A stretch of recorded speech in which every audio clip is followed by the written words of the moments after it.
أعوذ بالله من الشيطان الرجيم.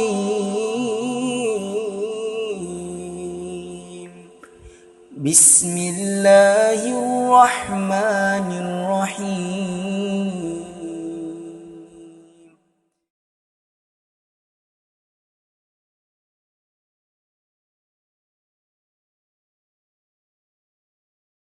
Warahmatullahi wabarakatuh. Innal hamdalillah nahmaduhu wa nasta'inuhu wa nastaghfiruhu wa nastahdihi wa na'udzu billahi min shururi anfusina wa sayyiati a'malina. May yahdihillahu fala mudilla lahu wa may yudlilhu fala hadiya lahu. Asyhadu an la ilaha illallah wa asyhadu anna Muhammadan 'abduhu wa rasuluh. Allahumma salli ala Muhammad wa ala alihi wa ashabihi wa man tabi'ahum bi ihsan ila yaumil qiyamah.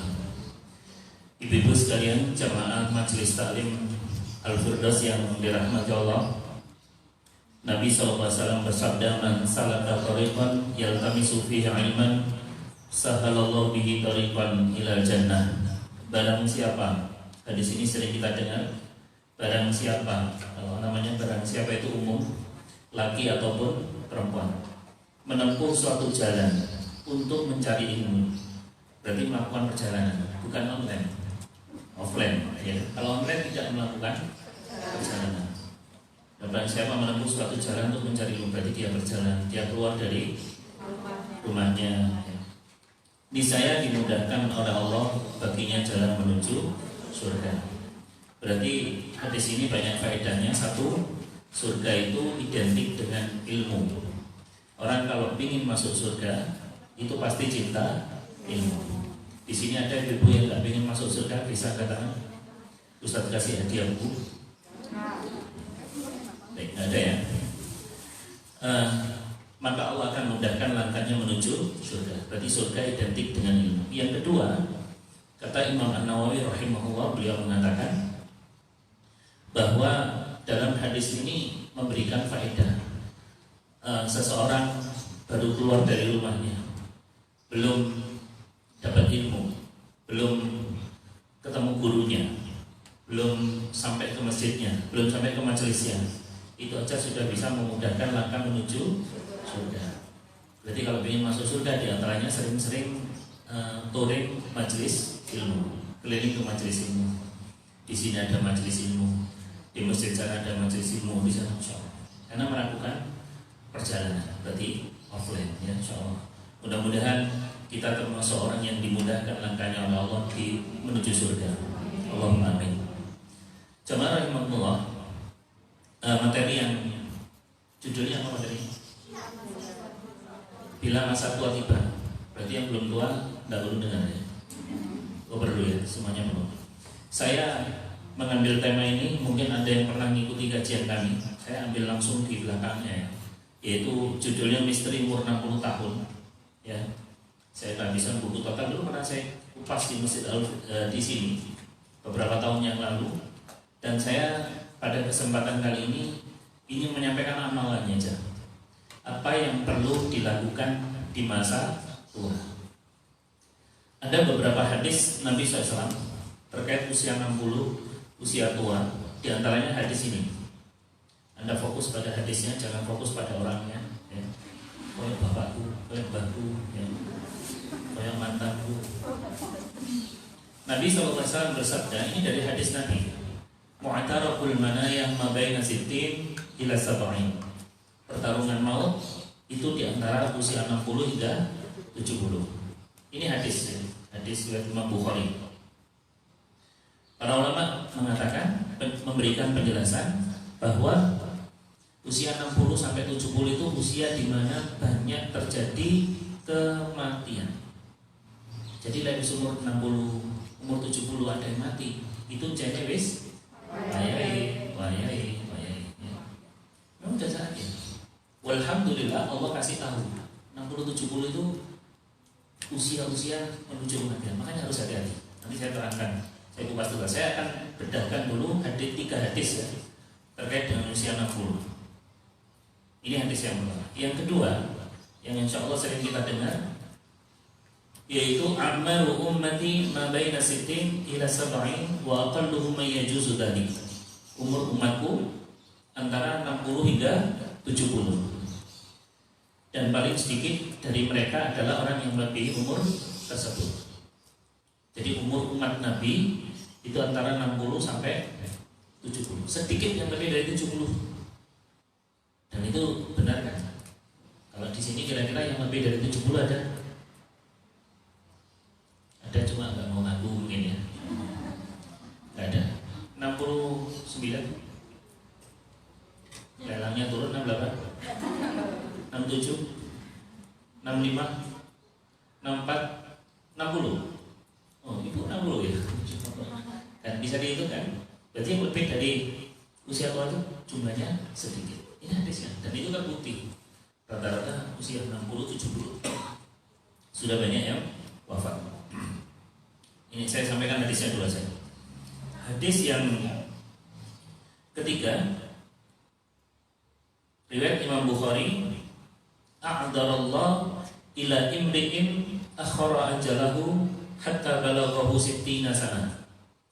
Allah memberi uzur kepada seseorang yang dia akhirkan ajalnya hingga sampai usia 60 tahun. Berarti hadis ini menerangkan ya bahwa orang kalau sudah 60 tahun orang alasan meneh.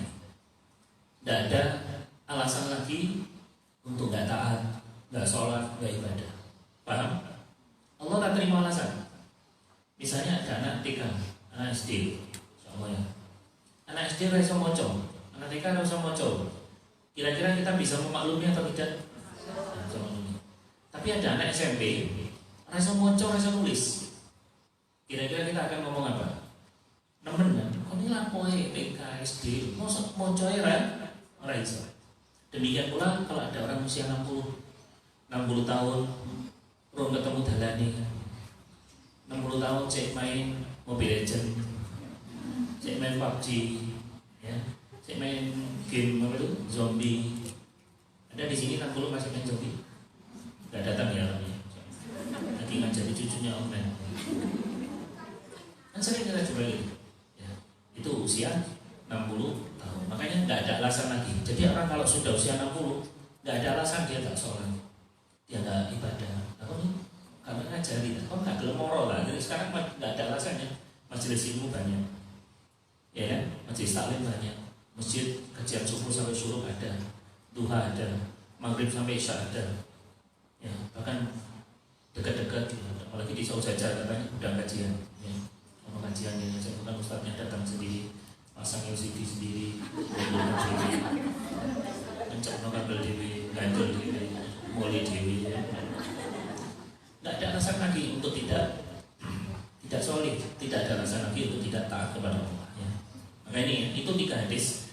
Jadi di usia 60, usia tua itu disebutkan oleh Rasulullah SAW di 3 hadis ini. Ada beberapa hadis, saya tuangkan 3 hadis. Kalau di Al-Quran usia 60 ada atau tidak? Tidak ada. Yang ada usia berapa? 40 ya. Tepatnya ada di surat Al-Aqaf ayat 15 ya.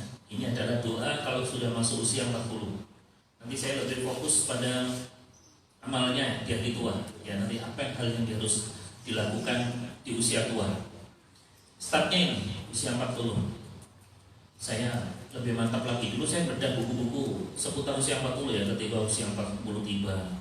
Rahasia di balik usia 40 yang ditulis oleh Dr. Ahmad An-Nur ini banyak. Ini bahasa Indonesia kalau seperti ini terjemahan misteri umur 40 ya. Saya dulu waktu bedah buku-buku ini belum usia 40. Sekarang udah 40 lebih itu rasanya pede.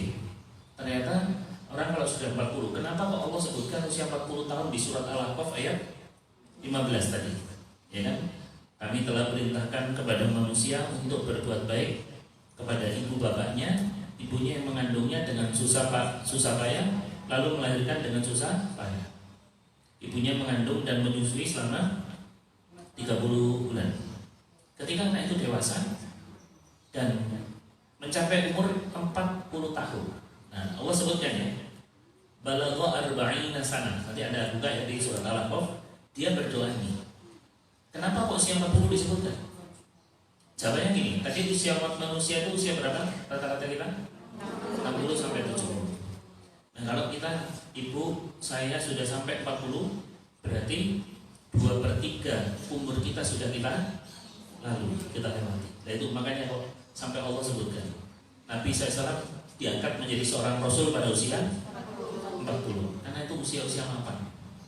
Ya, usia-usia mapan. Kadang kalau cari jodoh aja kalau sudah 40-50 itu sudah beda orientasinya. Dulu masih ingat ibu masih usia 20, lek kalau bujung mesti sing apa? Sing ganteng. Sing koyo Ali Ando. Atau ibu sing ganteng. Masuk beranjak 30 sudah bukan ganteng lagi. Cari sing wis kerja. 40 baru mapan biasanya. 50-60 kalau misalnya nikah lagi nggak nyari yang berondong, saya yakin. Ya. Berondong sih 20-an, nggak mungkin. Saya yakin mesti nyari yang bisa mengantarkan ke akhirat, yang bimbing. Udah nggak nyari yang muda lagi. Itu kan orientasinya sudah beda. Ya, usia 40 itu makanya usia-usia mapan.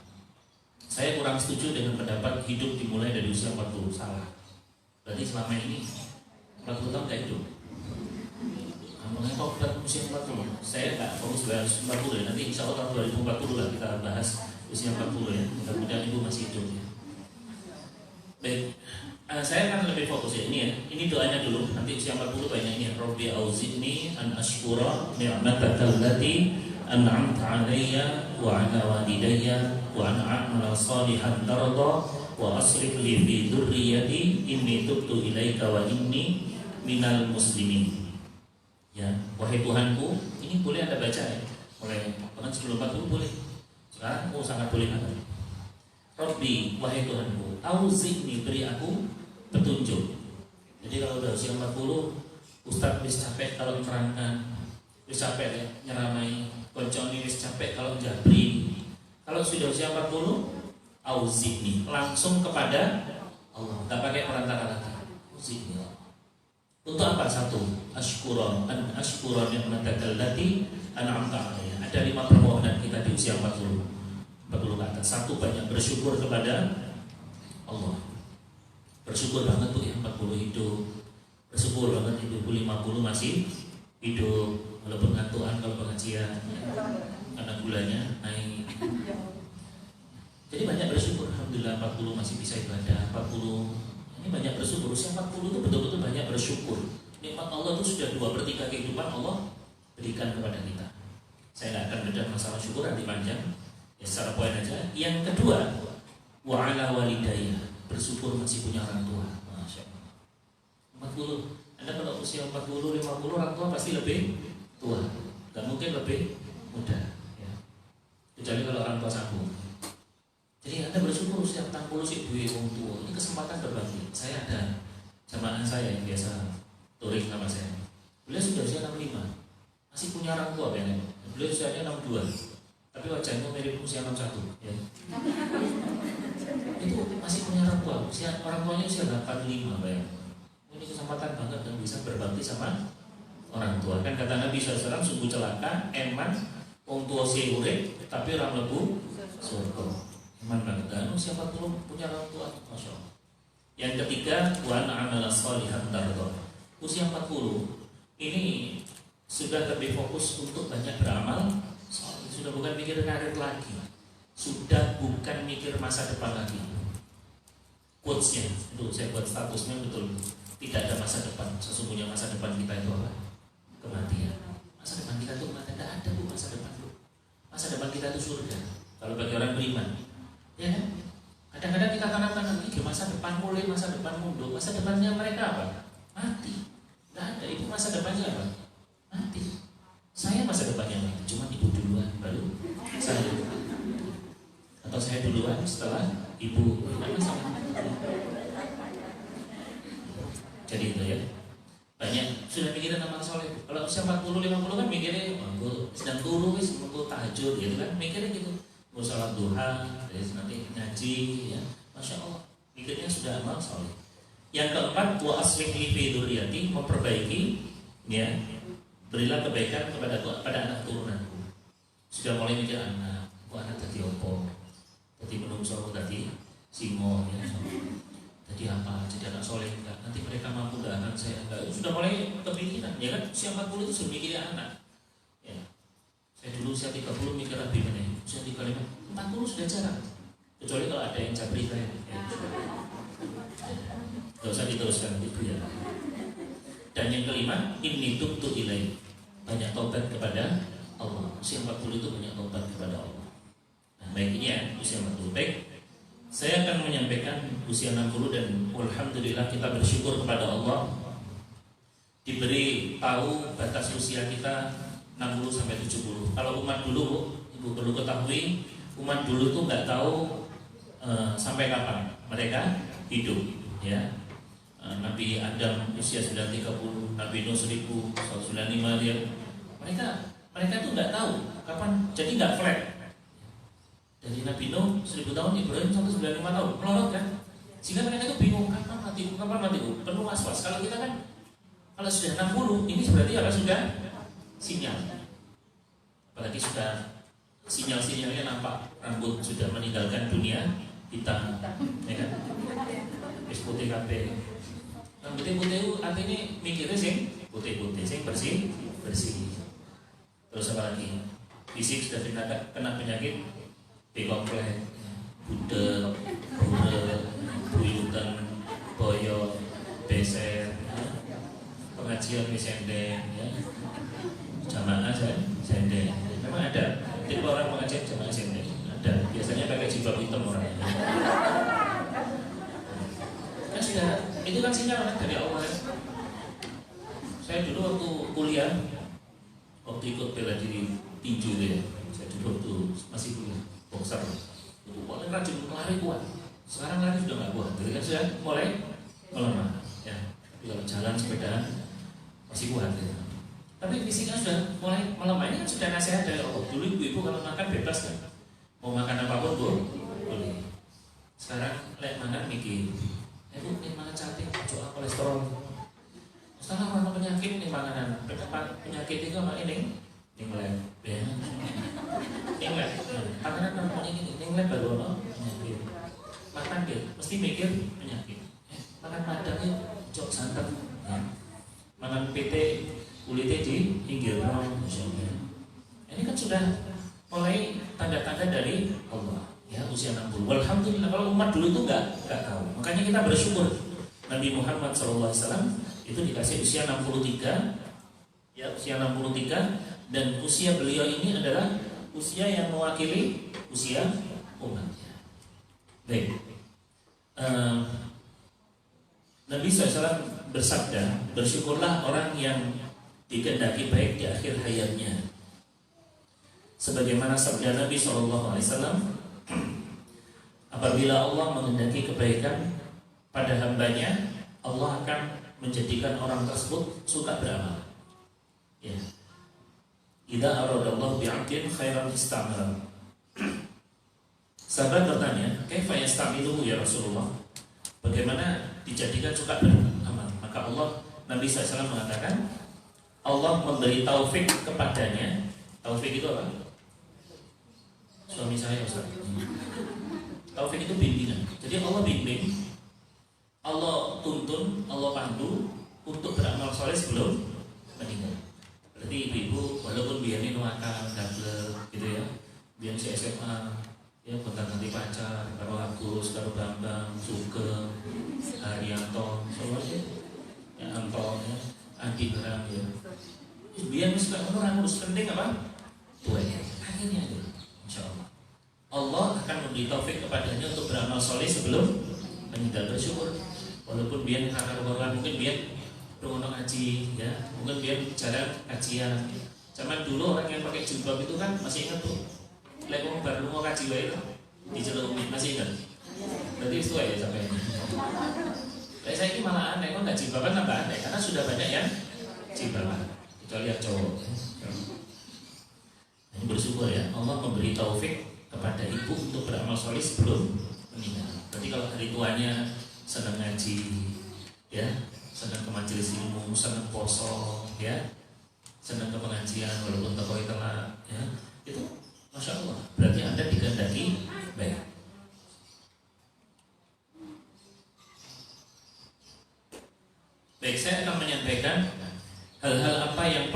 ibu lakukan di usia tua? Nah, ini ada quotes dulu nih. Saya senang dengan slide-slide berikut ini. Pada akhirnya semuanya akan berakhir sama. Semuanya sama, Bu.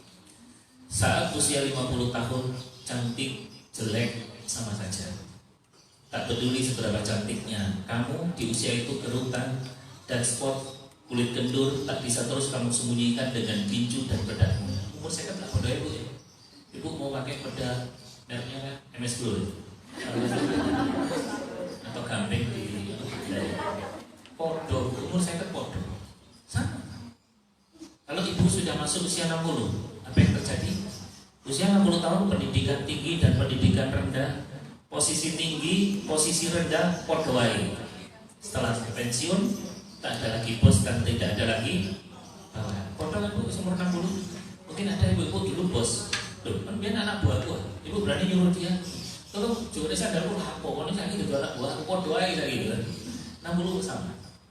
Ibu kalau masuk usia 70, rumah besar, rumah kecil, podo wae. Tulang sendi lutut dan kakimu semakin tua, semakin sulit untuk bisa bergerak. Sekarang kamu cuma butuh ruang kecil untuk bisa duduk. Umur itu pun lah, ibu 70, umai gede, sing tinggi ini ibu tau kan? Kalau kadang umai tingkat gak tau 13 ya. Ini tempatnya cuma itu, Masya Allah. Ada ceramah saya, Anda bisa dengarkan konsep rizki dalam Islam di Mesir.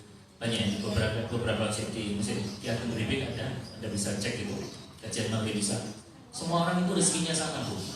Semakin tua rezeki itu semakin dicabut, Bu. Nanti saya terangkan ya.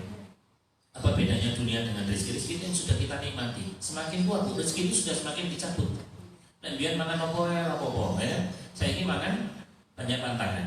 Iki ra oleh, mangan karo wedhus ra oleh, mangan karo sapi ra oleh. Karo wedhus mangan suket ya. Sapi mangan suket ra oleh, mangan karo wedhus. Udah banyak larangan. Usia 70. Nah, usia 80, Bu. Duit-duit ra duit-duit kok doain. Betul, nanti lo akan merasakan ya. Saat uangmu tak lagi bisa membeli stick yang lezat. Stick apa, Bu? Stick and stick 24.000 ya. Sekarang ada paket-paket telur tuh. Saya kemarin sama istri kesana ya. Istri baru ya. Baru berapa tahun ya. Jadi stick enak, gulai, rendang. Kenapa? Tubuhmu tak lagi bisa dimasuki banyak makanan. Lidahmu sudah tak punya rasa. Umur 80 itu gitu.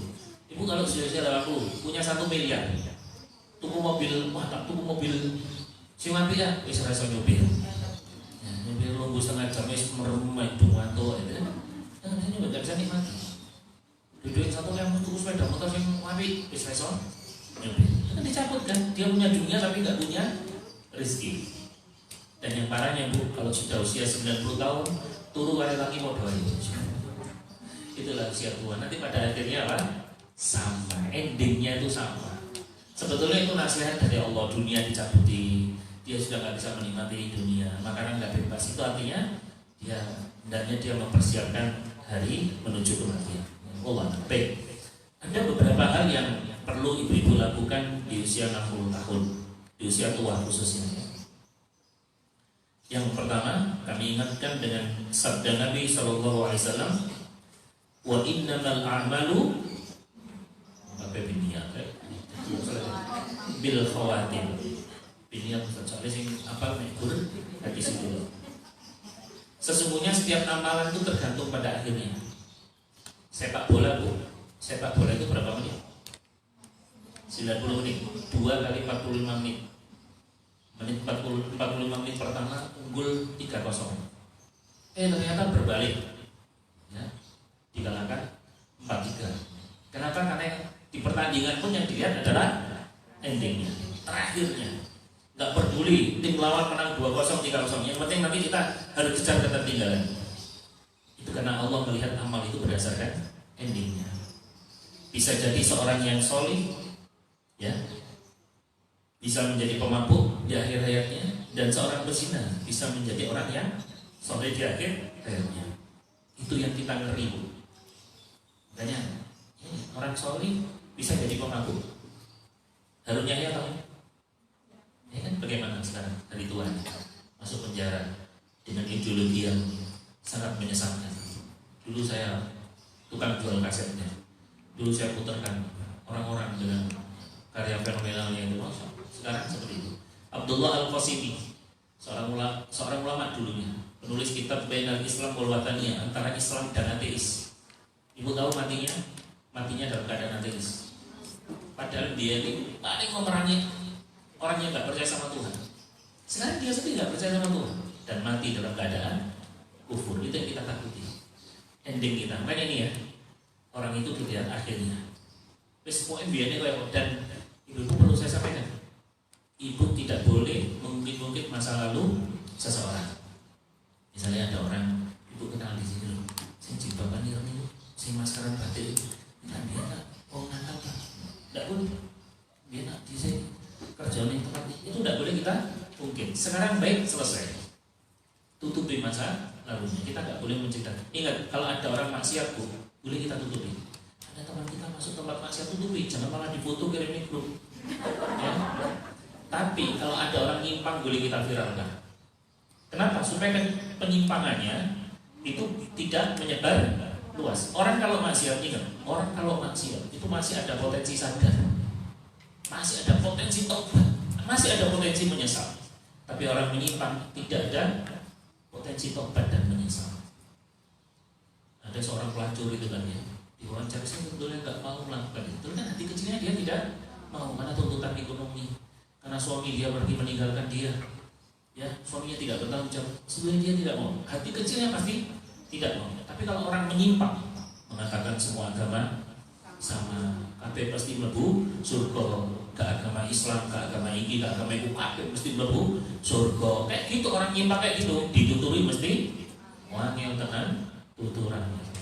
Challenge-nya sekarang bukan itu ya, wangil tenan tuturanmu biar kan gitu. Mana orang kayak gitu susah. Makanya kalau ada orang maksiat tutupi, jangan sampai disebarkan. Misalnya ada teman, ya dia berbuat dosa, jangan malah difoto kirim ke grup. Ya teman-teman ini enggak, ini kan jamaah kita ya, yang biasa datang ke Al-Firdaus, biasa duduk pojok dia itu kan dia sekarang kayak nggak boleh kita sebarkan. Baik ya. Jadi ending-ending ini yang harus kita hati-hati. Para ulama rahimahullah dia mengatakan, barang siapa hidup di antara sebuah kebiasaan, niscaya ia akan wafat di atas kebiasaan tersebut. Man 'asha 'ala syai'in famata 'ala syai'. Siapa yang hidup di atas kebiasaan tertentu, niscaya ia akan wafat di atas kebiasaan itu. Ada beberapa kisah dalam buku ya, ibu perlu memiliki buku-buku seperti ini ya. Kisah-kisah su'ul khatimah yang ditulis oleh Mansur bin Nasir al-Awaji. 33 kisah kematian su'ul khatimah. Karena su'ul khatimah, khotimah seseorang, penutupan seseorang itu penentuan seseorang itu bisa selamat atau tidak. Ada orang su'ul khatimah, kisah-kisah tragis akhir kehidupan yang ditulis oleh Syekh Mahmud Al-Misri.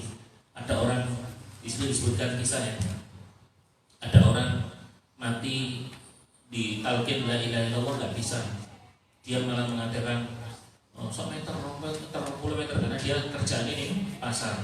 Iya, kerjaan ini pasar, sehingga tidak bisa la ilaha illallah, karena kalimat yang paling sering dia ucapkan seperti itu. Ya, makanya jadi ini ada, mungkin ibu pernah lihat tayangan seperti ini. Jadi orang itu akan diwafatkan oleh Allah berdasarkan apa? Kebiasaan. Ini hati-hati sekarang. Saya heran tuh sekarang ini canduan game online. Dia nazar dalam keadaan kayak ini. Ini hati-hati ini anak-anak yang suka main game ya. Ini mati dalam keadaan ini. Ini sudah alam bawah sadarnya. Ini sudah kebiasaan. Ada orang ketika nazar la ilaha illallah, karena dia biasa zikir, saya tidak dia mati gini. Kalau gini ini mesti main game kan. Karena kebiasaan itu anak muda sekarang kan gitu. Pagi, siang, sore. Anda bisa lihat di YouTube, nanti Anda ketik YouTube ya, nazar dalam keadaan main game, ketik aja itu. Atau seperti ini, anak SMA kan hobinya main game. Ini mati aja sempat-sempatnya difoto ya. Masya Allah, nazar kayak gini. Kita sampaikan seperti ini supaya menjadi ibroh. Allah itu akan matikan seseorang sesuai kebiasaan. Dia diwafatkan kayak gini apa? Karena kebiasaan dia seperti itu. Makanya ingat ya, orang kalau mati dalam sebuah kebiasaan, yakin, jangan sampai katakan padahal dia baru sekali ini loh kayak ini. Ini mungkin nggak baru pertama main game, nggak mungkin. Orang kalau mati seperti ini pasti dia kebiasaannya seperti ini. Kalau misalnya ada orang mati pas sholat, berarti kebiasaannya sholat. Kalau orang mati pas baca Quran, berarti kebiasaannya baca Quran. Tidak mungkin dia akan baca Quran sekarang kemudian dia mati, kecuali kalau Allah memang mengutus orang tersebut untuk memberi hidayah kepada yang lainnya, memberi ibrah pada yang lainnya. Maka nanti kalau ibu tidak mau mati dalam, kalau kata para ulama ya, kalau kamu tidak mau mati dalam sebuah keadaan, jangan lakukan keadaan itu. Saya tanya, ibu ingin nggak mati dalam keadaan nyanyi? Tidak ingin kan? Jangan nyanyi, gitu ya. Ibu ingin nggak? Kita kan sepakat ya, orang mau mati dalam keadaan nyanyi. Nyanyinya apa sekarang? Lagu boleh sakitnya tuh di sini gitu. Ya mati kayak ngono nanti. Orang kalau mati biasanya nyanyi. Hati-hati sampai mungkin ini dulu sempat viralnya, dia mati pun dalam keadaan joget. Jadi Allah itu wafatkan seseorang itu berdasarkan kebiasaan. Dia matinya kayak gini karena biasanya gitu, simpel. Makanya kalau Anda tidak mau mati dalam sebuah keadaan, Anda jauhi keadaan itu. Ya. Ada yang di Jakarta ini di luar. Yang di Jakarta itu kan tak jantung, Allah serang pas dia dalam keadaan joget. Dan dia langsung mati. 50.000 tahun yang lalu Allah catatkan, memang kebiasaan orang ini seperti ini. Mati ya. Ya. Makanya orang yang melakukan sebuah kebiasaan, maka Allah akan wafatkan berdasarkan kebiasaan dia. Apalagi di usia-usia tua ini ya. Ini adalah usia-usia penentuan, ya, usia-usia penentuan. Maka sebenarnya yang sangat kita takuti di usia tua itu, di akhir hayat kita itu neraka kita. Saya ingin sampaikan, takutlah terhadap neraka. Di hari tua itu cok tahu di melarat, ben anakku ya opo, ben butuhku ya salah. Takutlah terhadap neraka, bukan takut pada kemiskinan. Kenapa? Karena Allah selalu menakut-nakuti dengan neraka. Kalau rezeki sudah dijamin, neraka belum, surga dan neraka belum dijamin. Di sini ada di antara ibu yang bisa menjamin dirinya pasti masuk surga. Bisa katakan, Ustaz kasih hadiah laptop. Tidak berarti kan kita memastikan diri kita masuk surga. Takut, maka di hari tua itu kita harus lebih takut.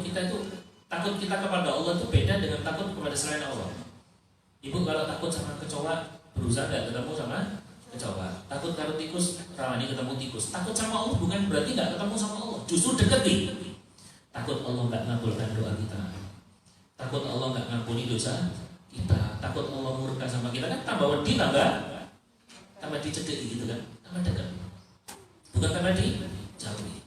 Nah, makanya jangan takut. Makanya di hari tua itu jangan takut dengan kemiskinan, tapi takutlah kepada neraka. Rezeki, makanya rapatnya rezeki itu sudah dijamin Bu. Surat Hud ayat 6. Wa ma min dabatin fil ardi illa 'ala Allahi rizquha. Dan tidak ada satupun makhluk yang bergerak bernyawa di muka bumi melainkan sudah dijamin rezekinya. Berarti kalau rezeki sudah dijamin atau belum? Sudah, ini ayatnya. Atau surat Al-Ankabut surat 29 ayat 60. Wa ka'ayyin min dabatin la tahmilu rizqaha Allahu yarzuquha wa iyyakum wa huwas samiul alim. Dialah Allah, binatang yang tidak dapat membawa ngurus rezekinya sendiri. Allah yang memberi rezeki kepadanya dan kepadamu. Berarti rezeki wis dijamin. Dijamin itu pasti dapat gitu loh. Anda nggak kerja pun dapat. Loh, emang rezeki bisa diperoleh dengan cara tidak bekerja? Bisa. Itu kan pendapatnya Imam Malik sama Imam Syafi'i loh. Kalau Imam Syafi'i harus pakai kerja, kalau Imam Malik kerja dan rezeki. Dua-dua pendapat itu sah. Ada sebuah kisah yang saya percepat aja kisahnya Imam Syafi'i. Loh Ustaz, saya nggak mungkin rezeki itu orang harus pakai kerja. Oh nggak kerja pun dapat rezeki. Akhirnya Imam Syafi'i waktu itu keluar dari pesantren, dia melihat ada panen anggur, dia bantu. Saya bantu Pak, oh ya silakan. Dia bantu memetik anggur, kemudian dia dikasih anggur sama tukang kebunnya. Imam Syafi'i pun bahagia membawa anggur kepada gurunya Imam Malik. Terus dikaitkan Imam Malik, loh Imam Malik, baik guru Pak Ustaz Kiai, saya itu soalnya anggur. Coba saya mau tak kerja oleh anggur. Apa kata Imam Malik? Saya tadi seharian sibuk ngajar santri-santri dan saya batin. Coba hari panas gini ada anggur, enak banget ya. Dia nggak kerja dalam rezeki. Rezeki itu sudah dijamin baik bekerja ataupun tidak. Yang kita takut itu neraka. Ibnu Qayyim mengatakan, jangan kamu khawatirkan rezekimu karena Allah sudah jamin. Semua yang hidup kafir, muslim, taat, maksiat, soleh, toleh, doeh, apapun, oleh rezeki. Ngantuan juga oleh rezeki, semua dikasih rezeki. Jahat pun dikasih rezeki, binatang pun dikasih rezeki. Kenapa? Karena Allah sudah menjamin. Yang kita takutkan itu apa? Amal. Karena Allah nggak jamin surga. Ada ulama masuk neraka, ada pelacur masuk surga, itu kan tidak jamin kan. Harusnya kan pelacur neraka loh. Bisa di pelacur zaman Bani Israel yang memberi minum seekor anjing. Ada ulama yang masuk neraka, gitu kan. Banyak kan orang yang hidup di zaman Nabi, itu kan banyak masuk, ada yang masuk neraka. Bahkan ada seorang yang hafal Quran namanya Abdullah bin Abdurrahim, itu kan 30 juz hafal Quran, ahli puasa Daud, hidupnya paling zuhud di zamannya, matinya dalam keadaan kufur gara-gara tertarik dengan seorang wanita Persia, Romawi. Ada seorang muadzin, kata Imam Al-Qurtubi, Anda bisa menyimak khutbah saya itu ya di Facebook itu, judulnya Hidayah Tercampur itu kan. Ada muadzin murtad, bayangkan. Makanya kita takut itu akhir aman kita. Yang kita takut itu surga dan neraka kita itu kita berada di mana? Orang usah takut sama kemiskinan. Ingat, janganlah engkau takut akan kefakiran, kemelaratan, karena Allah menakutimu dengan neraka. Dia tidak menakutimu dengan kemiskinan. Ustaz tanya, yang nakuti kita dengan kemiskinan itu siapa? Setan. Di surat apa? Al-Baqarah 268. Ya. Al-Baqarah 28. Asy-syaitanu ya'idukumul faqra wa ya'murukum bil fahsya. Setan menjanjikan menakut-nakuti kamu dengan kemiskinan. Sing medeni melarat itu setan. Makanya di hari tua itu enggak usah takut kemiskinan. Takut kita ini selamat atau tidak. Imam Tirmidzi di hari tuanya itu sampai menangis tiap hari sampai kedua bola matanya itu buta. Imam Tirmidzi itu kan nangis terus di hari tuanya. Selamat Abu Hurairah itu ketika hari-hari menjelang kematiannya itu beliau sedih, bukan nyantai. Harusnya Abu Hurairah kan nyantai, hadisku akhir, riwayatku akhir, aku mati oleh kiriman pahala tekan ini. Tidak, ternyata beliau itu malah takut, beliau itu nangis. Ketika ditanya kenapa kau menangis, bukan takut termasuk orang yang soleh berkumpul dengan Nabi SAW.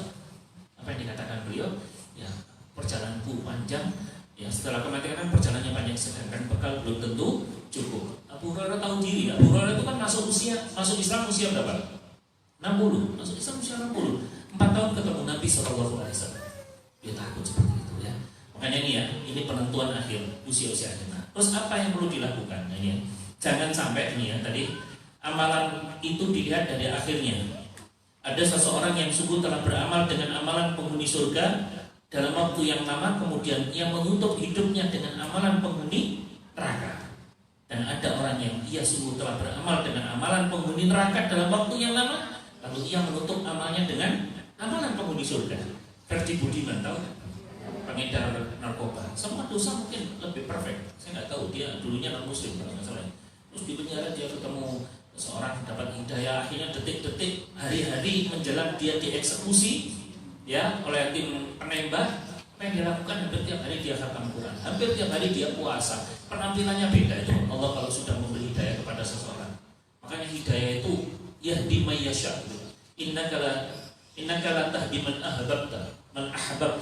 Sungguh kau Muhammad gak bisa memberi hidayah kepada siapa yang kau cintai. Surat 28 ayat 5. Tapi Allah memberi hidayah kepada yang dia hendak itu loh. Dia amalnya ahli neraka tuh. Mungkin mau main wanita, minum. Apalagi kalau sudah main narkoba itu pasti yang lainnya mesti ngikut.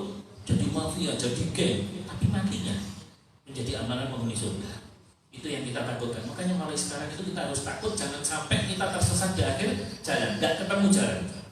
Ibnu Qayyim Al-Jauziyah mengatakan manusia yang paling bodoh adalah orang yang tersesat di akhir perjalanannya, sedangkan rumahnya sudah dekat. Masya Allah.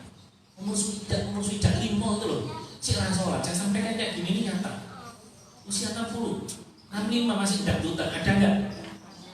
Ada siapa namanya? Lupa ya. Umur 65 masih dangdut, sih orang sholat, masya Allah. Itu nyata. Karena ada jamaah kajian saya itu gitu. Ada ya orang tuanya itu usia sudah umur 65, 70 sih nggak percaya sama Allah.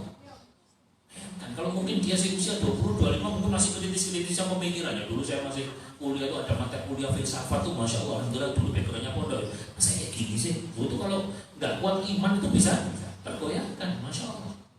Hanya orang yang paling bodoh itu kata Ibnu Qayyim, wis arep cedek omah kesasar, sudah mau mati nggak ketemu dalan.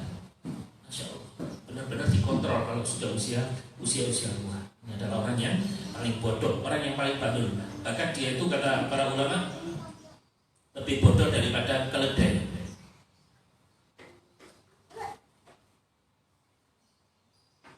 Kalau keledai jarang kita jumpai kucing. Ibu tahu kucing kan, kucing itu kalau misalnya biasa nih ngomong terus dibuat, bukan nih kucing, ibu risih kalau kucing ini, apalagi kucing haram misalnya. Terus kucingnya dibuat, kira-kira apa ibu? Balik kata-kata, balik nih ngomong tuh dalangnya. Masya Allah. Harusnya kalau ada orang nggak tahu jalan pulangnya, dia lebih bahlul, lebih bodoh, lebih on daripada kucing. Kucing itu jalan orang jalan mulai ini, masa kita nggak tahu jalan pulangnya? Ibnu Qayyim rahimahullah juga berkata, umur ditentukan oleh akhirnya dan amal ditentukan oleh penutupnya. Dan siapa yang berbuat buruk di akhir umurnya, maka dia akan berjumpa rohnya dengan bentuk seperti itu. Salat ditentukan apa? Di akhirnya kan. Salat maghrib 3 rakaat. Rakaat pertama dia khusyuk, rakaat kedua dia sampai menangis, rakaat ketiga mentut. Diterima nggak sholatnya? Enggak. 40, usia 20, 30 hafal Quran, 40 soleh, 50 puncak kesolehannya, 60 murtad. Bisa kan? Makanya dilihat oleh Allah itu akhir ayatnya. Makanya berikut ini Ustaz sampaikan beberapa doa di hari tua. Ya, ada beberapa doa yang perlu dipanjatkan ketika sudah masuk usia tua. Di antaranya membaca doa ini. Ini aja di antaranya ini ya. Ini doa biasanya ada di waktu zikir pagi sore. Ya, asbahna wa asbahal mulku lillah walhamdulillah la ilaha illallah wahdahu la syarika lah lahul mulku wa lahul hamdu wa huwa ala kulli syai'in qadir. Rabbi as'aluka khaira ma fi hadzal yawm wa khaira ma ba'da wa a'udzu bika min syarri ma fi hadzal yawmi wa syarri ma ba'da. Rabbi a'udzu bika minal kasal wa su'il kibar. Rabbi a'udzu bika min adzabil fil nari wa adzabil fil qabr. Nah, ini di antara permohonannya saksinya nih. Ya Allah, aku jangan sampai buruk di Rabbi a'udzu bika minal kasal. Ya Allah, aku berlindung kepadamu dari kemalasan dan su'ul kibar, jelek di masa tua. Di hari tua itu jelek. Nakale pas tua. Ada loh tuh banyak semua sudah limo sih main bojo. Sing kanane dijepit, ada kan? Masya Allah, tidak lima sih main layangan. Ya. Alasannya ngancani butuh, ya. Padahal dia sing layangan, subhanallah. Apalagi tua doyan main game itu kan ada hadisnya 3 golongan yang tidak akan dilihat oleh Allah pada hari kiamat itu kan diantaranya apa? Orang tua yang berzina itu kan. Tua sih main ini ya, nggak pantas lah. Ya. Tua sih ngombe. Ada loh, ini nyata ada orang tua itu masih minum, ada. Ini bukan sekedar meme-meme lucu-lucuan, tidak, ternyata itu ada. 60-70 masih mabuk, ada kan? Ada, Allah ini ada. Atau musik main game gitu ya, Masya Allah. Main time zone putu ini malah sih ngasih ya, Masya Allah. Itu yang diprediksi oleh Nabi SAW. Itu namanya tua-tua keladi, makin tua makin jatuh. Tua-tua keladi, makin tua hobinya selfie. Pakai orang tua ini Arab mangan selfie DC, ngaji selfie DC, lagi ngaji guys, ya. Arab mati selfie, lagi nazar guys, ya. Siapa yang like and share, saya doakan cepat nyusul guys. Ya.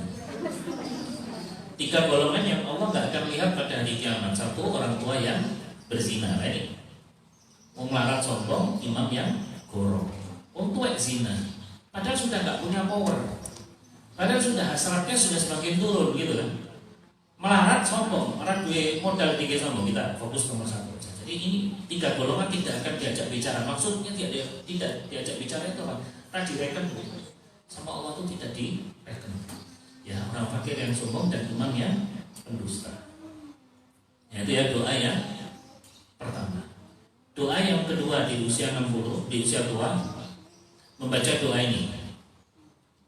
Allahumma ahyini ma kanatil hayatu khairan li wa tawaffani idza kanatil wafatu khairan li. Ya Allah, hidupkan aku jika kehidupan itu baik bagiku, dan matikan aku jika kematian itu baik bagiku.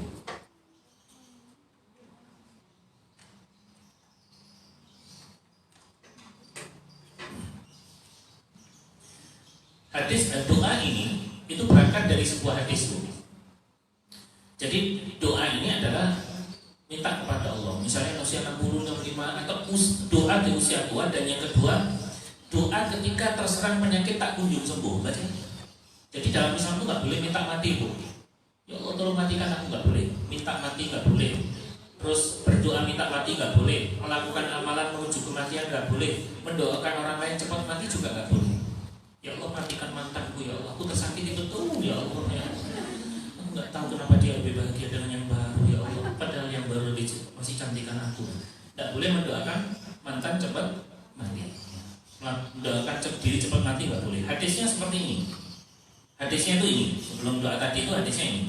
Dari Anas bin Malik Al-Ansari radhiyallahu anhu, Rasulullah sallallahu alaihi wasallam bersabda, janganlah sekali-kali salah seorang dari kalian menganggapkan kematian karena suatu kemudaratan yang menimpanya. Bahasa terjemahnya gini, ojo jaluk mati gara-gara loro sing waras-waras, gara-gara ujian sing mandek, ojo jaluk mati. Kalaupun terpaksa menginginkan mati, hendaklah dia berdoa tadi, ya Allah, hidupkan aku jika hidup lebih baik, matikan aku jika mati lebih baik. Misalnya sakit gak sembuh-sembuh. Saya waktu isoman 12 hari itu juga gitu, nggak ada rapat. Dulu juga pernah sakit di punggungnya sampai 14 hari, sampai 1 bulanan. Ya. Itu ketika kita sakit mungkin kecil harapan sembuh, tetap baca doa ini. Ternyata kalau Allah hidupkan berarti hidup lebih baik. Kalau dimatikan sama Allah berarti mati lebih baik. Jadi kalau Anda sakit tak kunjung sembuh, atau kena ujian yang nggak ada, atau kena kanker atau apa, jangan minta mati, minta ini doanya. Nah, ini termasuk doa dibaca di hari tua. Allahumma ahyini maka nanti hayatu khairun li wa tawaffani idza kanatil wafatu khairun li. Yang berikutnya, yang ketiga, doa berikutnya baca ini. Allahumma ja'al khaira umri akhirahu wa khaira amali khawatimahu wa khaira ayyami yawma alqaka fihi. Ya Allah, jadikan sebaik-baik umurku hingga jadi akhir. Allahumma ja'al khaira umri akhirah. Sebaik-baik umurku itu menjadi akhir. Usia 40 istiqomah. Usia 50 lagi rajin-rajinnya tahajud, rajin-rajinnya ibadah, Allah wafatkan, Masya Allah. Itu maksudnya. Wa khairu amali khawatimahu, dan sebaik-baik perbuatan hingga kesudahannya. Lagi ikhlasnya sholat, ikhlasnya sedekah, lagi ikhlasnya baca Quran, Allah tutup. Dan yang terakhir, wa khairu ayyami yauma alqaka fi, dan hari sebaik-baik waktu adalah hingga berjumpa dengan maksudnya. Lagi umur, lagi istiqomah, lagi rajin sholat, Allah pertemukan, Allah wafatkan, itu maknanya. Ya. Semoga usia-usia tua kita itu betul-betul usia yang istiqomah, betul. Istiqomah yang full ibadah. Kalau kata Ibnul Jauzi, kita ini kalau mau dekat dengan garis finish, balap lari, kita balap lari, finishnya nanti jembatan Ranograti ya. Kalau kita sudah mau dekat dengan garis finish, apa yang harus dilakukan apa? Ngebut lah, sampai garis finish loh. Orang tua itu gitu. Nasihat dari Allah sudah cukup panjang loh. Coba kalau sudah usia tua itu sama ya, mungkin usia 40 kita sudah sama, mesti setengah telu wis tangi, jam 2 tangi, betul kan Bu? Walaupun kadang pistol terus makan turunnya. Itu sebenarnya sinyal dari Allah. Tinggalkan ranjangmu, perbanyak tidur, betul. Ya, saya dulu 25, masih awal-awal rumah tangga, masih awal kerja di travel, 25, wis tangi itu pas adzan mesti bangun. Ya. Sekarang jam 3 itu pasti bangun, usia 40 itu gitu, Masya Allah. Itu sudah nasihat dari Allah.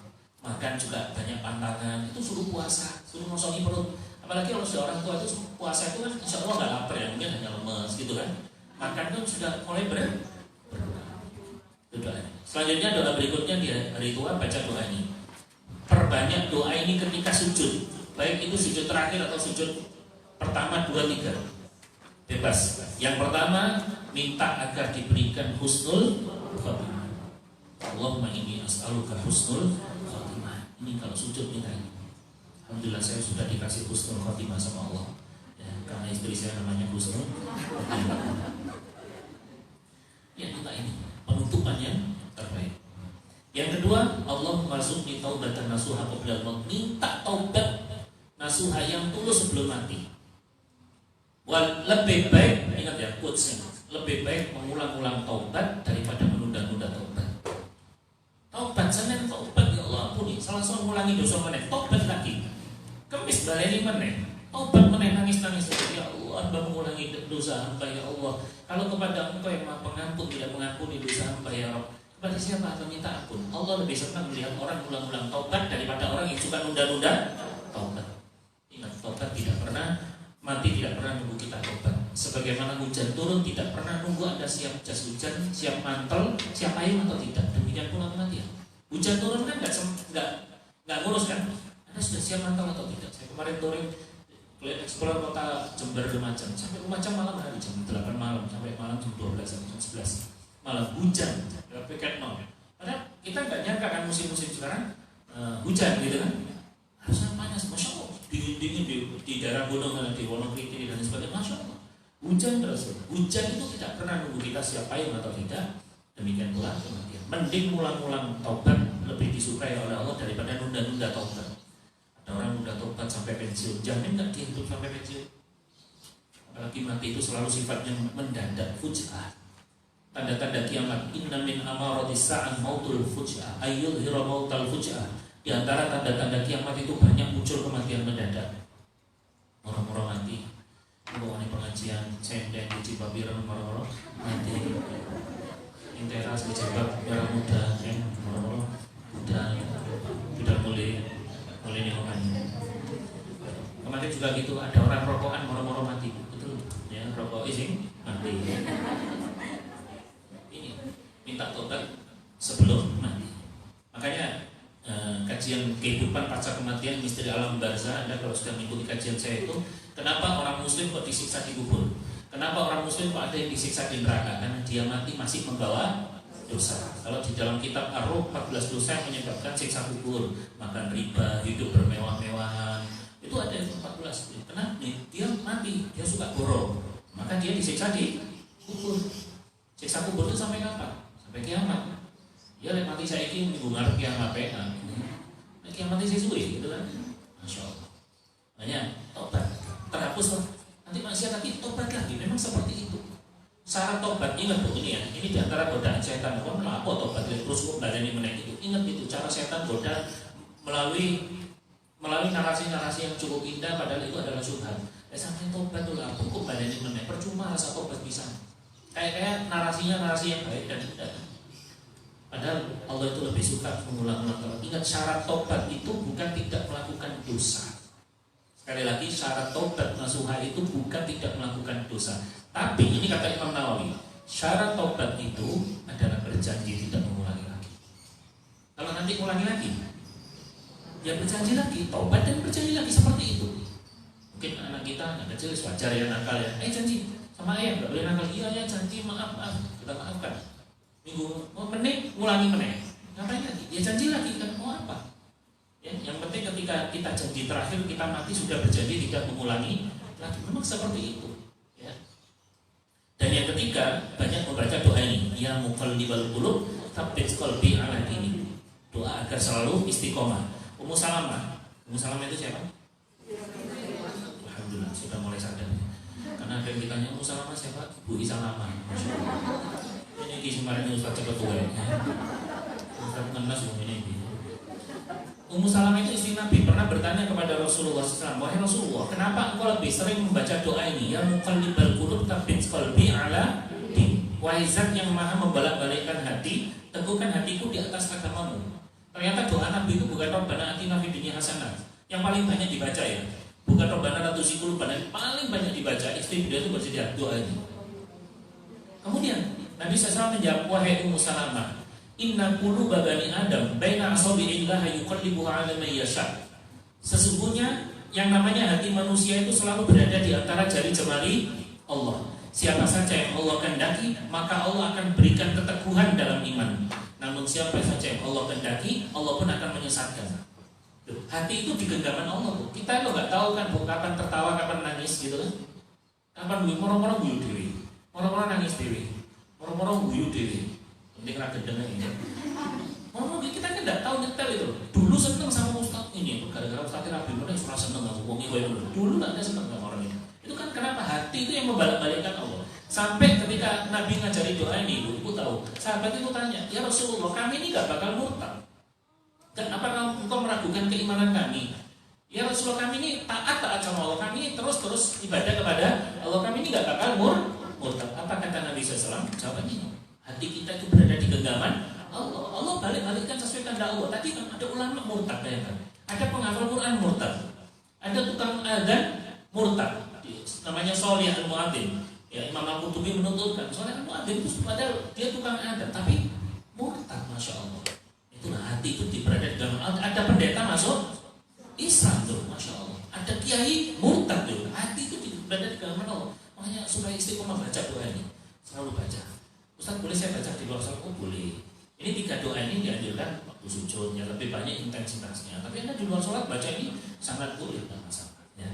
Itu doa. Kemudian doa berikutnya baca ini. Doa supaya dijauhkan dari kepikunan di hari tua ini ya. Pokoknya Allahumma inni a'udzubika minal jubni wa a'udzubika min an uraddi ila ardhil umur wa a'udzubika min fitnatid dunya wa a'udzubika min adzabil qabr. Nah, ini saksinya nih, pembaca ini. Allahumma inni an uraddu ila ardhil umur. Ya Allah, serendah-rendah usia ini, serendah-rendah usia kau pikun. Ini terjemahannya. Nah, ibu kalau tua pingin gak pikunan, rajin-rajin apa? Baca Quran, hafal Quran. Hafalannya ditingkatkan, jangan cuma 3 surat terakhir di dalam Al-Quran. Qul Al-Falaq sama An-Nas. Ditingkatkan terus dan tidak ada kata terlambat. Abu Hurairah masuk Islam usia 60 loh. Kita Islamnya dari lahir. Abu Hurairah itu masuk Islam mulai usia 60, 5.400 hadis diriwayatkan dari jalur beliau. Kita masuk Islam mulai lahir, hadis yang dihafal sepanjang innamal a'malu itu pun terus hafal. Atau doa ini, ya, ini bagus loh. Doa supaya diberi kelapangan rezeki dari Tuhan, dibukakan rezekinya dari Tuhan. Ya. Allahumma ja'al awsa'a rizqika alayya inda kibari sinni wa inqita'i umri. Ya Allah, berikan rezekiku yang paling luas ketika usiaku sudah tua dan saat aku lebih mengingat detik-detik menjelang umurku habis. Para ulama menjelaskan, kita berdoa kepada Allah agar diberi keluasan rezeki itu kapan? Pas tua. Kenapa kok pas tua? Soalnya bukan pas muda, ini jawaban ini. Kenapa kalau pas tua? Karena pas tua itu fisik kita sudah mulai apa? Lemah, udah nggak kuat lagi dia kerja. Ya, makanya minta rezeki itu luas di hari tua supaya apa? Supaya bisa fokus ibadah. Itu jawabannya. Itu yang diterangkan oleh Imam Ahmad. Jadi sehingga ketika tua rezekinya itu digerojok pas tua. Coba ibu kira-kira kalau pas lagi pengajian, mohon maaf ya, beras di rumah habis, atau mungkin punya utang, punya tanggungan, kan terganggu kan akhiratnya. Makanya berdoa, ya Allah, berikan sempurnaan rezekiku yang paling luas itu di usia tuaku. Kan rezeki masih ingat ada 2. Masih ingat? 1 rezeki Putra Paratama sama rezeki apa? Rezeki Jaya Abadi. Rezeki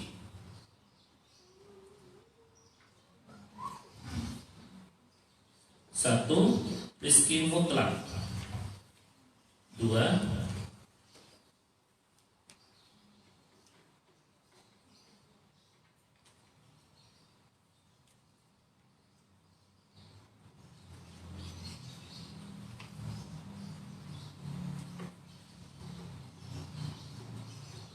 rezeki mutlak itu rezeki jatah, Bu, rezeki jamin, rezeki yang sudah dijamin. Rezeki mukoyah itu atau muayyan, rezeki yang terikat, perlu namanya usaha. Rezeki mutlak itu ya binatang dikasih rezeki kan? Kan ada hadis kan, lan tamuta nafsun hatta tustakmala rizqaha. Seseorang gak akan mati sampai sempurna rezekinya. Maksudnya rezeki apa? Rezeki mutlak, rezeki jatah, ora perlu jaluk. Ngerti nggak, Bu? Bisa kasih contoh aja ya. Di sini kalau saya pengajian biasanya dikasih minum, ini kan? Ini rezeki apa? Mutlak. Ini air putih, biasanya jamu. Ini pasti ada jamu. Terus kadang pulang masih dibungkusin. Ya. Saya ingatkan aja ya. Itu rezeki jatah saya. Kamu jatah. Orang jaluk wis disiapno. Nah, maksud hadis tidak akan mati seseorang kecuali rezekinya sudah sempurna. Itu rezeki mutlak, rezeki jatah, terus gerocok. Makanya ibu udah mati berarti rezeki ibu belum sempurna. Ada sebuah kisah, ada seseorang itu lagi jalan tuh, belereng tuh. Terus kecebur sumur, tolong saya kecebur sumur. Ya siapa ngomong kecebur kolam gitu ya. Akhirnya orang nolong, ya tolong, Pak, gimana? Betul berdek saya, tolong minum, dikasih segelas susu. Dia minum susu itu. Loh, Bapak kok bisa toh mas opo sampean kok kecebur gini loh, coba sampean praktek. Dia praktekkan, Bu. Aku tadi itu ngaku ini loh, belereng. Terus aku kepreset, dan dia kepreset tenanan, Bu. Ketika dia praktekkan, dan apa yang terjadi? Dia mati. Dia mati, padahal ketika jatuh tenanan nggak mati. Jatuh yang praktek dia mati. Kenapa? Ada rezeki segelas susu yang belum dia minum. Mudah-mudahan ini bukan rezeki terakhir saya. Soalnya anakku sih nomor 5 cilik. Ya, ini rezeki sudah siap. Makanya kalau rezeki sudah yang dijamin sudah dikasih semua oleh Allah, maka itu berarti sudah saatnya berangkat ya. Ayo udah. Makanya nih ya doanya ya. Doanya kepada Allah supaya rezeki itu diberi oleh Allah di hari tua, sehingga tua itu bisa fokus. Kadang-kadang ya kasihan, memang hidup seperti itu. Ada wis tuwek sing dodolan keliling, sing tuwek dodolan Cina. Tapi kadang-kadang ada orientasi orang tua itu kalau sudah kerja itu sudah beda. Kalau masih muda, saya mungkin jualan buku, saya niatnya nyari profit, karena itu juga halal, nyari untung, ya tuh pendidikan. Kadang-kadang kalau orang sudah tua, kerja itu orang boleh mati. Kadang boleh apa? Boleh ngisi waktu kosong ya, boleh kesibukan. Kadang loh tak payu dikek nowong ya. Karena orang mati itu kan tangannya sudah buka gini Bu ya. Bayi lahir itu tangannya gagam, ingin memiliki dunia dan sesuatu. Ini tak pek, ini tak pek, ini tak pek. Ya. Tapi pas mati tangannya gagam, dikek nowong, murah, seneng kayaknya. Ya. Suka apa? Terbuka. Artinya suka apa? Suka beri. Ibu suka beri ya. Jadi mau mati. Ya orang kalau ngomong gitu, rata-rata orang tua itu gitu, senang beri. Saya dulu tuh kan sering bepergian sama orang tua itu. Ada teman saya selalu suruh ngantar waktu dulu di travel gitu ya. Tolong ngantar ke Bandung gitu, ke Semarang. Saya diajak keliling 7 hari. Pergi ke masjid, nyemplungi Kota Amang. Orang jalan-jalan di kayak memang orang sudah tua itu rata-rata suka memberi. Orang menjalankan jalan itu seperti itu. Baik, itu beberapa doa di usia 60. Sekarang amalan yang kedua, banyak zikir. Tadi doa-doa di usia tua ya. Sekarang zikir-zikir di hari tua. Allah berfirman di surat An-Nasr, "Idza jaa nasrullahi wal fath," apabila telah datang pertolongan Allah dan kemenangan, dan kamu lihat manusia masuk agama Allah dengan berbondong-bondong, maka bertasbihlah, fasabbih bihamdi rabbika wastaghfir innahu kana tawwaba. Mohon ampunlah kepadanya, sesungguhnya dia Maha penerima tobat. Ayat ini turun ketika peristiwa apa? Fathu Mekah, penundukan kota Mekah. Nabi bersama berapa ribu pasukan? 10.000 pasukan. Ada pertumpahan darah atau tidak? Pakai peperangan atau tidak? Tidak. Kan? Tahun 8 Hijriah ya. Anda tahu 1-2 tahun kemudian Nabi SAW meninggal dunia, wafat. Allah beri kemenangan di akhir usia beliau. Dan tahu pesan Allah, fasabbih bihamdi rabbika wastaghfir. Faedahnya satu, kalau menang, kalau sukses, fasabbih bihamdi rabbika wastaghfir innahu kana tawwaba. Banyak tasbih, tahmid, istighfar dan taubat. Kalau sukses, anaknya sukses, meraih sarjana S berapa? S4 S3 S yang sampai S3 ya. Saja. Maka apa? Fasabbih subhanallah alhamdulillah Allah akbar astagfirullahaladzim. Banyak tasbih tapi dan istighfar supaya enggak sombong. Pelajaran yang kedua, hari tua seseorang itu hendaknya memperbanyak apa? Fasabbih bihamdi rabbika. Banyak tasbih, tahmid dan istighfar. Apa yang perlu dibaca? Nah, di antaranya satu, perbanyak istighfar. Perbanyak istighfar. Kapan istighfar yang paling utama? Ketika akhir malam. Allah mensifati ahli surga. Anda bisa di surat Al-Imran ayat 17. Allah berfirman menceritakan tentang sifat ahli surga. As-sabirina was-sadiqina wal-qanitina wal-mufiqina wal-mustaghfirina bil ashar. Mereka adalah orang yang sabar. Ahli surga itu sabar.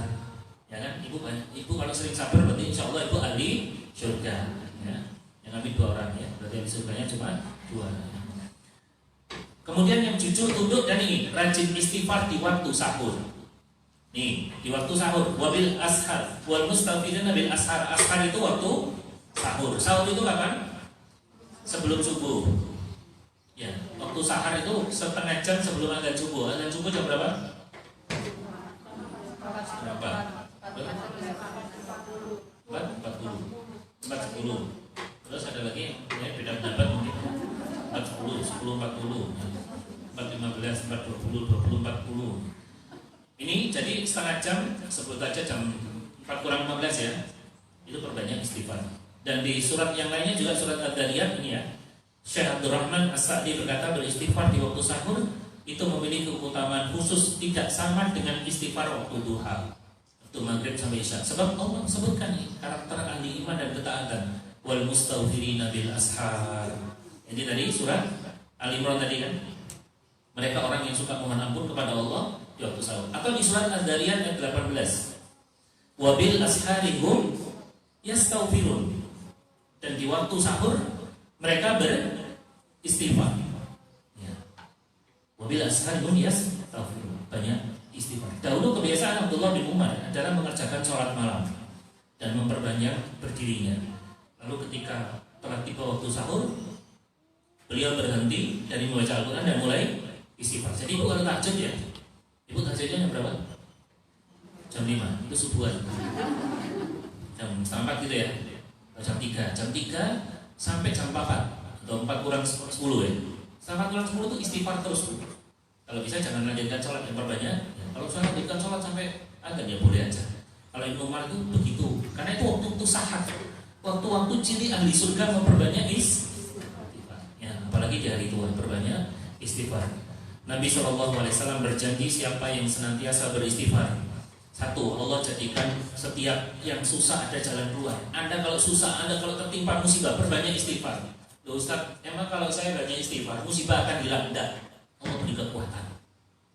Anda misalnya ada yang orang yang Anda cintai meninggal dunia, atau Anda kehilangan harta, atau Anda kehilangan kena musibah, istighfar yang banyak.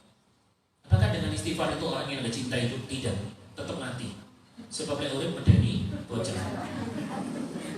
Mati rakyat, yang berubah medeni bocah. Yang hidup tidak akan mati, tapi Allah beri kekuatan Anda. Nah itu bedanya. Ya, yang putus dengan sang suami, sang mantan, ya, atau apa, istighfar supaya Allah beri kekuatan sehingga Anda bisa move on. Ada di belakang truk itu akhirnya ditulis, jagalah dia meninggalkan aku untuk kebahagiaanmu. Dia sudah mulai move on. Yang kedua, Allah memberikan rezeki dari cara yang tidak. Nah, Allah akan menjadikan baginya setiap kesusahan jalan keluar. Yang kedua, setiap kesempitan Allah kasih solusi. Nah ini, kadang ada dua orang, ya, ini orang ahli istighfar, ini orang nggak ahli istighfar, sama-sama punya masalah, sama-sama di PHK. Yang ahli istighfar segera dikasih solusi, yang nggak pernah istighfar tetap aja di pengangguran. Itu kan bedanya itu. Di Al-Quran kan aja, watarjuna minallahi ma la yarjun. Orang kafir itu juga susah, juga tertimpa musibah. Orang mukmin tertimpa musibah, ya kan? Orang baik tertimpa musibah, orang jahat tertimpa musibah. Bedanya apa? Kita berharap kepada Allah, mana mereka tidak berharap kepada Allah. Itu bedanya. Dan yang ketiga, Allah kasih rezeki yang tidak disangka-sangka. Sampai Syekh Utsaimin mengatakan kalau kau ada meroleh rezeki yang tak disangka-sangka, berarti insya Allah Anda ahli istighfar. Ibnu Taimiyah mengatakan ada masalah yang buntu bagiku, aku istighfar 100 kali, Allah hilangkan. Betul. Ada kalau pas sumpok gitu ya, duduklah sejenak. Ya, jangan buat update status ya. Lagi sumpok guys, ya. Mikirin suami nggak mati-mati.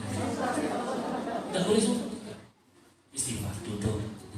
Lagi sumpok guys, mikirin teman, dekat teman. Nggak usah update status. Istighfar betul Bu. Coba ya, kalau mulai sekarang Ibu ya. Ibu kalau pas sumpok, suntuk ya. Anda duduk sejenak istighfar 100, 200, 300, 400. Pasti terasa bedanya, rasakan bedanya dan beda rasanya. Ulangi. Rasakan bedanya, beda rasanya dan terasa beda. Baik. Perbanyaklah istighfar di rumah, di tempat makan, di jalan, di pasar, di majelis ilmu, dimanapun berada. Karena kamu nggak tahu kapan ampunan Allah tuh turun. Ibarat jualan Bu ya. Yang WA di share, yang IG di share, yang FB di share, yang ini di share, offline juga jualan. Karena kamu nggak tahu di konsumen mana yang akan beli, gitu kan? Seperti itu istighfar. Di majelis ilmu banyak istighfar. Ya, saya paling banyak istighfar tuh di majelis ilmu ya. Lagi ceramah ditinggal dulu ya Allah,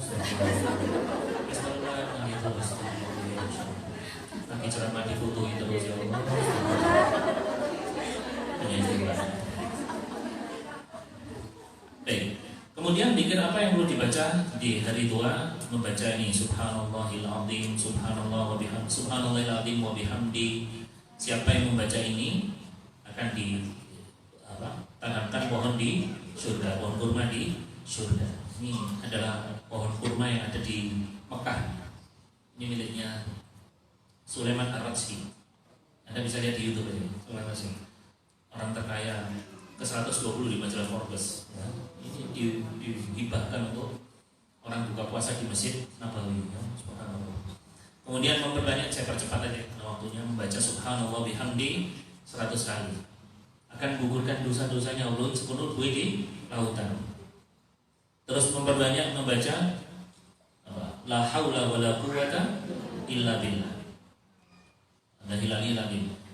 Dalam sebuah riwayat disebutkan, jika suatu perkara membuatmu lelah dan membuatmu lemah, buntu, perbanyaklah haula wala quwata illa billah, karena sungguh Allah akan membantu. Betul. Wis buntu, ya Allah tolongin saya, mau kemana lagi? Sok normas gak ono dalan. La haula wala quwata illa billah. Kisahnya sahabat Auf al-Asy'ari itu kan yang anaknya ditahan oleh pasukan musuh, terus sama Rasulullah SAW suruh membaca la haula wala quwata illa billah. Singkatnya Allah bebaskan anaknya dari tahanan musuh dengan zikir ini. Buntu aja ini. Terus membaca la ilaha illallah wahdahu la syarika lahul mulku wa lahul hamdu wa huwa ala kulli syai'in qadir 10 kali minim, sama dengan memerdekakan budak. Tahu budak? Yang di wajah itu. Budak. Yang untuk jualan itu. Yang dipanggil nggak noleh itu.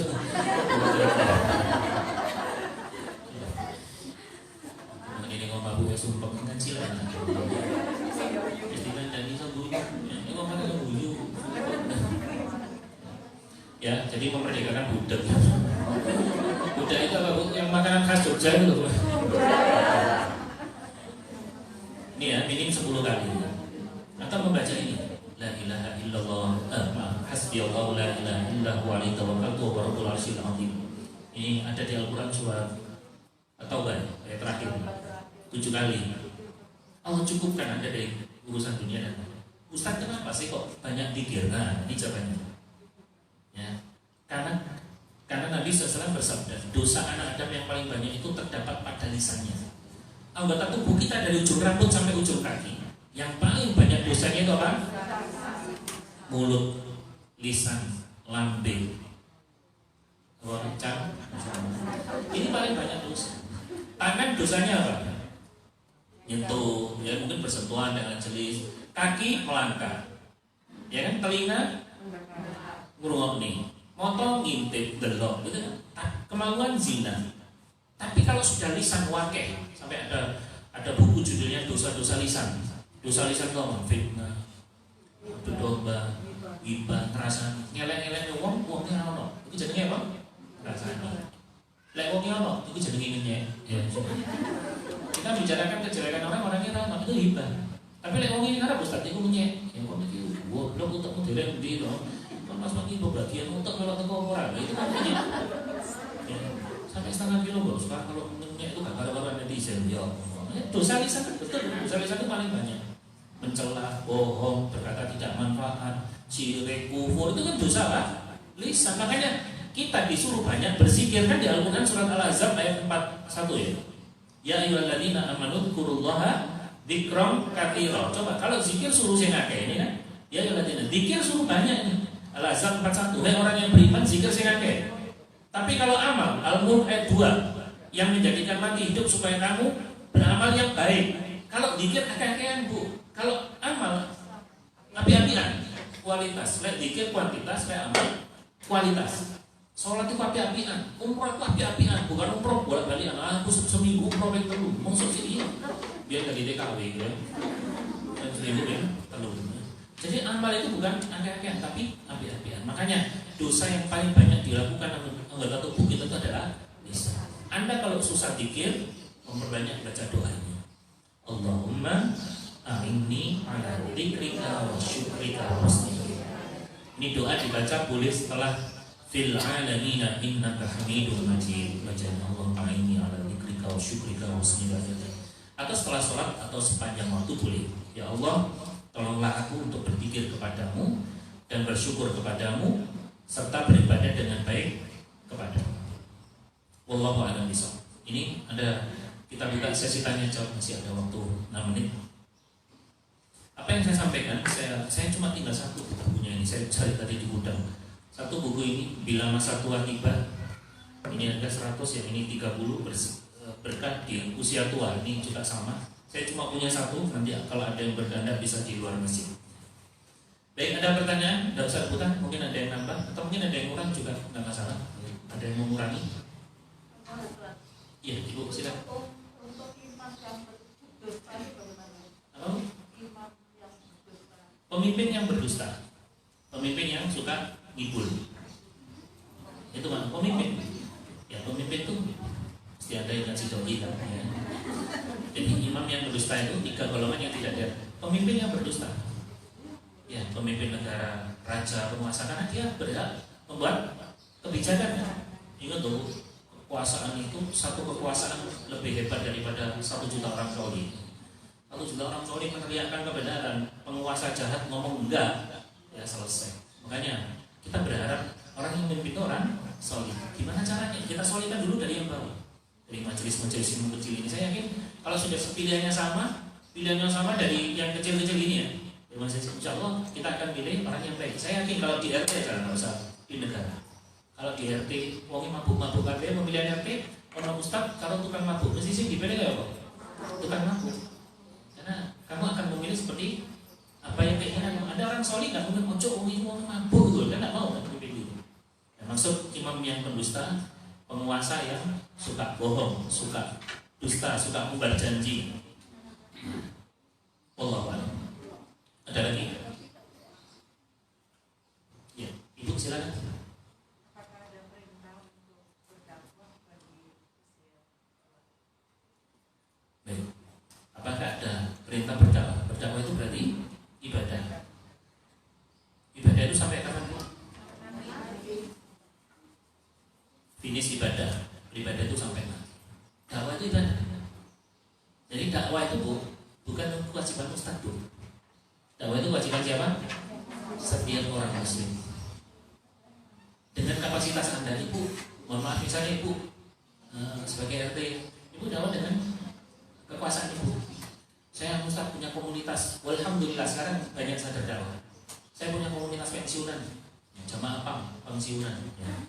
Saya itu sama pensiunan. Saya gerakkan tiap bulan ada kajian. Itu juga dakwah Ibu. Sekarang banyak loh, masya Allah ya, orang-orang dari komunitas terkecil. Ada yang punya saya beberapa perusahaan juga gitu, mengamanai kami untuk membina para karyawannya. Ustaz tolong dibina buat ini kajian setiap pekan, ada yang tiap pekan, ada yang 2 pekan. Ya. Jadi lansia pun ada kewajiban berdakwah. Sesuai dengan kemampuan berdakwah itu ada 2, ada yang bil qaul, ada yang bil hal. Ada di atas mimbar, ada yang lihat keadaan, mungkin lewat komunitas. Kalau saya banyak di mimbar, komunitasnya saya lihat komunitas touring. Ya, jadi kita biasanya touring jarak jauh. Akhir bulan mau ke Bandung, kemarin ke Jember, dulu ke Banjarnegara. Jadi tadi sepanjang jalan mau berangkat kita sholat hajat, sholat duha dulu, terus zikir, terus sedekah dulu, nanti kembali baca Quran, nanti 2 jam 3 jam istirahat, baca Quran lagi. Itu kan juga termasuk apa? Dakwah. Alhamdulillah ada yang terpengaruh, apalagi kalau backgroundnya dari awam gitu kan. Itu kan dianggap spesial banget bagi mereka. Jadi tugas dakwah itu sampai kapan? Finish ibadah bukan 1 Syawal, tapi sampai mati. Ya, mati selesai. Ingat, ini quotes-nya. Kita tidak disuruh oleh Allah mati di ujung kebenaran, tapi kita disuruh oleh Allah wafat di atas kebenaran. Karena kita nggak tahu ujung kebenaran itu di mana. Ada yang tahu ujung kebenaran di mana? Saya kasih hadiah buku. Ya. Di atas kebenaran. Kita nggak tahu ujungnya sampai kapan. Nabi Muhammad wafat, Nabi Nuh wafat. Kita nggak tahu. Estafet dakwah itu penting, jangan terputus. Yang penting kita wafat di atas kebenaran. Allahu a'lam bishawab. Satu lagi mungkin Ibu.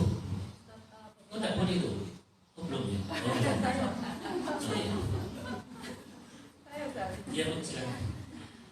Bagaimana cara kita untuk menasihati seseorang yang usianya di atas kita lebih jauh gitu, yang masih suka meninggalkan sholat, Baik, apalagi itu termasuk masih keluarga. keluarga. Ya. Ini pertanyaan atau pengalaman? Dua-duanya. Biasanya orang yang lebih tua itu nggak mau dinasihati, nggak mau dikasih masukan. Anda mungkin banyak cara ya. Satu, lewat lisan orang lain.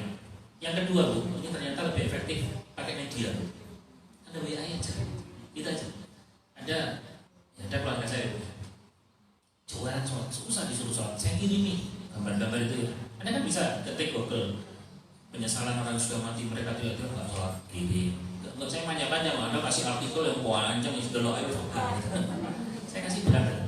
Oh ada perubahan orang itu mulai sholat, betul kan? Jadi dakwah itu bisa melalui berbagai macam media. Mungkin dia sukanya apa? Kumpulkan ke komunitasnya. Alhamdulillah. Ada komunitas futsal muslim, ada komunitas biker muslim, ada yang gowes muslim, kan banyak. Kan nanti dia akan terbawa. Ya itu mungkin saran dari saya.